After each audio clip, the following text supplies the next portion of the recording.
ওয়া বারাকাতুহু। আমরা এখন একটা মুকালামা করতে চলেছি, যার বিষয়বস্তু হলো বউ শাশুড়ির যুদ্ধ।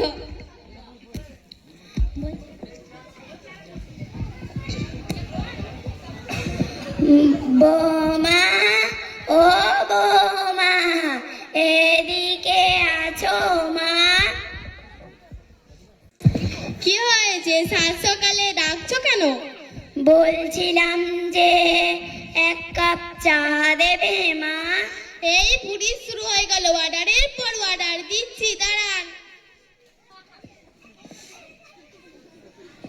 এই লেন।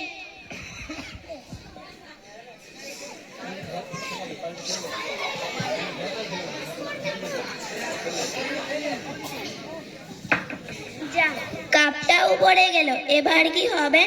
যা, কাপটা ফেলে দিলেন। হাতে কি তোমার একটু শক্তি নেই? শক্তি থাকবে কি করে? কাজে একটু হাত লাগাও, যেমন থালা বাসন ধোয়া, কাপড় কাচা, ঘর মোছা। উফ বাবা, এই বুড়িকে নিয়ে আর পাচ্ছি না। আল্লাহ, তুমি আমাকে কেন দুনিয়াতে বাঁচিয়ে রেখেছো? এই বৌমার অত্যাচার আমাকে আর ভালো লাগছে না। আল্লাহ, তুমি আমাকে তুলে নাও, আল্লাহ তুলে নাও।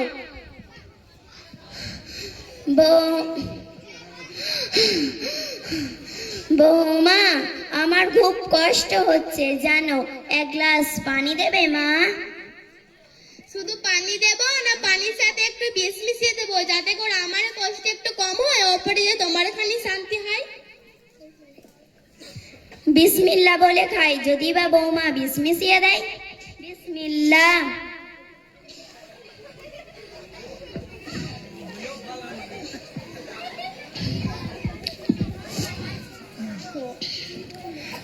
বেটা হাম্মাদ, বেটা হাম্মাদ। কি হয়েছে আম্মু? বলছিলাম যে আমার রাতে খুব ঠান্ডা লাগে জানিস, একটা কম্বল এনে দিবি বাবা? ঠিক আছে আম্মু, আমি অফিস থেকে ফেরার সময় তোমার জন্য একটা কম্বল এনে দেবো ইনশাআল্লাহ। ওগো হাসানের আব্বু, এইদিকে একটু শোনো তো। কি হয়েছে আবিদা? আম্মু ডাকছিল, কি বলছিল? ও কিছু না, আম্মু শুধু একটা কম্বল চেয়েছে। আমি তো আপনার আদরের স্ত্রী, আমার জন্য অফিস থেকে ফেরার সময় একটা নতুন কম্বল এনে দিবেন তো। আর আম্মুর জন্য আমি পুরনো কম্বলটা দিয়ে দিচ্ছি। একটু দাঁড়াও আবিদা, তুমি কি জানো না নবী করিম সাল্লাল্লাহু আলাইহি ওয়াসাল্লাম বলেছেন, আল জান্নাতু তাহতা কদামিল উম্মাহাত, অর্থাৎ সন্তানের জান্নাত মায়ের পায়ের নিচে।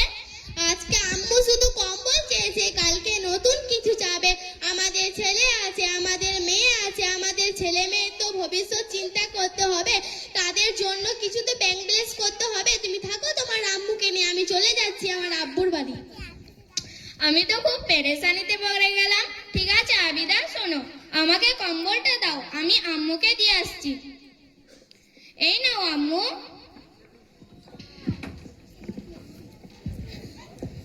দাদিমা, আজকে আমি পরীক্ষা দিতে যাচ্ছি, আপনি কিন্তু দোয়া করবেন। ঠিক আছে দাদু ভাই, আমি তোর জন্য মন খুলে দোয়া করব, যেন তুই পরীক্ষাতে পাশ করিস। দাদিমা, তুমি তো কখনো ওরকম করে কথা বল না, আজ কি হয়েছে বলো না দাদিমা। কই না, আমার কিছু হয় নাই, তুই যা পরীক্ষা দিতে যা দাদু ভাই। আম্মু আব্বু, কি হয়েছে বলো না, দাদিমার কি হয়েছে বলো না। আর বাবা বলো না, তোমার দাদিমা একটা কম্বল চেয়েছে, কিন্তু তোমার আম্মু আমাকে বারণ করে তোমার দাদিমার জন্য একটা পুরনো কম্বল দিয়েছে, আর তোমার আম্মুর জন্য একটা নতুন কম্বল আনতে বলেছে।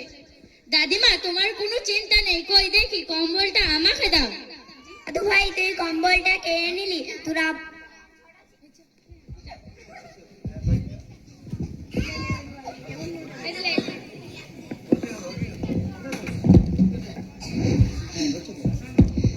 দাদু ভাই, তুই কম্বলটা কেড়ে নিলি। তোর আব্বু যখন ছোট ছিল তখন তোর আব্বুকে আমি বুকে নিয়ে শুয়ে থাকতাম, আর তুই কম্বলটা কেড়ে নিলি দাদু ভাই। আরে বেটা, এটা তুমি দু টুকরো করলে কেন? এটা তোমার দাদিমাকে দিয়ে দাও। কারণ এই কম্বলটা দু টুকরো করেছি, এক টুকরো আমার দাদিমাকে দিব, এক টুকরো আমার কাছে রাখবো। হে আল্লাহ, আমার সব সংসারে গতি আমার ছেলের ওপরে পড়ে গেছে। সত্যি বলছিস বাবা, তুই এই কম্বলটা আমাকে দিবি? কেন দিতে পারবো না? আমি যখন বড় হব, আমার বিয়ে হবে, আমার স্ত্রীর কথা শুনে আমাকে তো এটা দিতে হবে।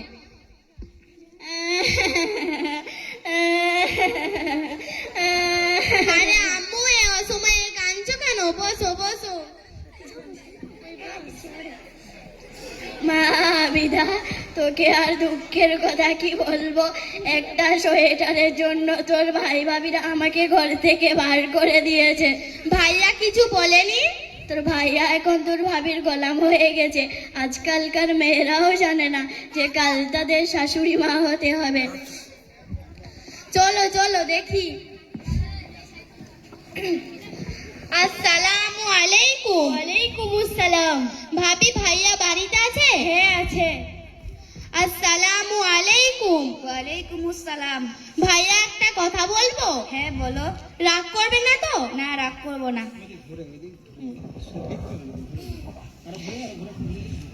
নিজেরা তো অনেক পয়সা খরচা করে নিজের গর্ভধারী মা একটা সোয়েটার না চেয়েছিল, না দিয়ে ঘর থেকে বাই করে দিয়েছেন। তোমার যদি অতই দরদ লাগে তবে তুমি তোমার মাকে নিয়ে যাওনি, কিনে দাও কেনা। আরে সোয়ানা, আমি 2-3 দিন অফিসের কাজে বাইরে গিয়েছিলাম বলে তুমি আমার মায়ের সাথে এরকম ব্যবহার করেছো? ছি সোয়ানা, ছি, তোমাকে আমার নিজের স্ত্রী বলতে ঘৃণা লাগে।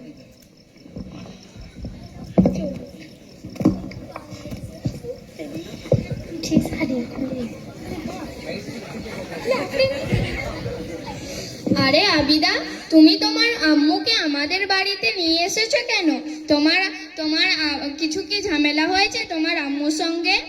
আর দুঃখের কথা আপনাকে কি বলবো, আমার আম্মুকে আমার ভাই ভাবিরা ঘর থেকে বাই করে দিয়েছে একটা সোয়েটারের জন্য। আরে আবিদা, তুমি তো এক্ষুনি এটা নিয়ে কথা বলছিলে। আর যখন তোমার ভাই ভাবিরা তোমার আম্মুকে ঘর থেকে বের করে দিয়েছে, তোমার তখন খুব গায়ে লাগছে, তাই না? আর আমার আম্মুকে যখন গালি দিও, কথা শোনাও, তখন আমার গায়ে লাগে না? ছি আবিদা, ছি, তোকে আমার নিজের মেয়ে বলতে ঘৃণা লাগছে। আম্মু তুমি আমাকে ক্ষমা করে দাও। আরে আমার কাছে কেন ক্ষমা চাচ্ছিস? তোর শাশুড়ি মায়ের কাছে ক্ষমা চা, তোর শাশুড়ি মাই তো তোর গুরুজন। শাশুড়ি মা তুমি আমাকে ক্ষমা করে দাও। ঠিক আছে বৌমা, আমি তোমাকে ক্ষমা করে দিলাম, তুমি জানো নে এখন। আসসালামু আলাইকুম ওয়া রাহমাতুল্লাহি ওয়া বারাকাতুহু। আমি অভিনয়ে ছিলাম ছেলে, আমার নাম আফরিন সুলতানা। আমি অভিনয়ে ছিলাম ছেলে, আমার মতো ছেলে যেন প্রত্যেকটা ঘরে ঘরে থাকে। আমার নাম সুলতানা পারভিন। আমি অভিনয়ে ছিলাম বৌমা, আর আমার নাম হচ্ছে আবিদা সুলতানা। আমি অভিনয় ছিলাম বিয়ান, আমার নাম নাজরিন সুলতান। আমার নাম কামরুন্নেসা খাতুন, আমি অভিনয়ে ছিলাম শাশুড়ি মা। আমি অভিনয়ে ছিলাম ভাবি, আমার নাম সোয়ানা খাতুন।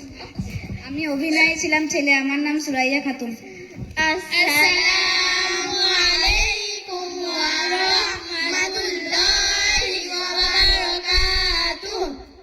وعليكم السلام ورحمة